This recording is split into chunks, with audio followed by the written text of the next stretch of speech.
இன்றைக்கி கடவுள் நம்மளுக்கு கொடுத்துருக்க வசனம் யோசுவா 23:8. இந்நாள் மட்டும் நீங்கள் செய்தது போல உங்கள் தேவனாகிய கர்த்தரை பற்றி கொண்டிருங்கள். இந்த வசனத்தை கொண்டு கடவுள் நம்மகிட்ட என்ன சொல்கிறத பார்ப்போம். நம்ம தேவனை எப்பயுமே விடாமல் இருக்கமா பற்றி கொள்ளணும். தேவன் நம்ம கேட்டதை செஞ்சார்னா ஒரு மாதிரியும், கேட்டதை செய்யலைன்னா வேறு மாதிரி தேவனை நினைக்கக்கூடாது. தேவன் சில சமயம் நம்ம கேட்டது கொடுக்கலன்னா அது நமக்கு செட் ஆகாது. அதனால தான் தேவன் நம்ம கேட்டதை கொடுக்கலன்னு புரிஞ்சுக்கறணும். எத்தனையோ விஷயத்த நம்மளாக தேர்ந்தெடுத்து அதுக்கப்புறம் அதை சரியாக நமக்கு கையாள தெரியாமல் ஏன் தான் இதை தேர்ந்தெடுத்தோமோன்னு யோசிக்கிறோமா இல்லையா? நமக்கு தான் எந்த விஷயம் செட் ஆகும் ஆகாதுன்னு தெரியாது. பார்க்குற எல்லாத்தையும் நம்மளால் சரியாக செய்ய முடியும்னு நினைக்கிறோம்.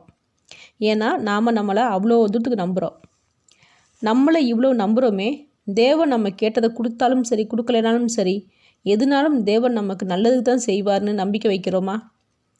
அப்போ நம்மளோட வாழ்க்கையில் எது நடந்தாலும் சரி, எப்படிப்பட்ட சூழ்நிலையிலும் தேவன் மேலே உள்ள நம்பிக்கையை மட்டும் நம்ம விட்டுவிடக்கூடாது.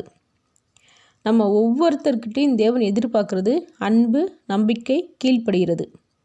இந்த 3 விஷயத்துமே நாம் நேசிக்கிறவங்க மேலே கண்டிப்பாக வைப்போம். அதே போல் நம்ம தேவனை உண்மையாகவே நேசித்தோம்னா நம்மளோட வேண்டுதலுக்காக மட்டுமே தேவனை நினைக்காம எப்பயுமே தேவனை நம்ம பற்றி கொள்ளணும். எது நடந்தாலும் சரி, எது கேட்டது கடவுள் கொடுத்தாலும் சரி கொடுக்கலனாலும் சரி, நம்ம கடவுள் மேலே இருக்கிற நம்பிக்கையும் அன்பும் கீழ்ப்படிதலும் என்றைக்குமே விட்டு விடக்கூடாது. ஆமேன்.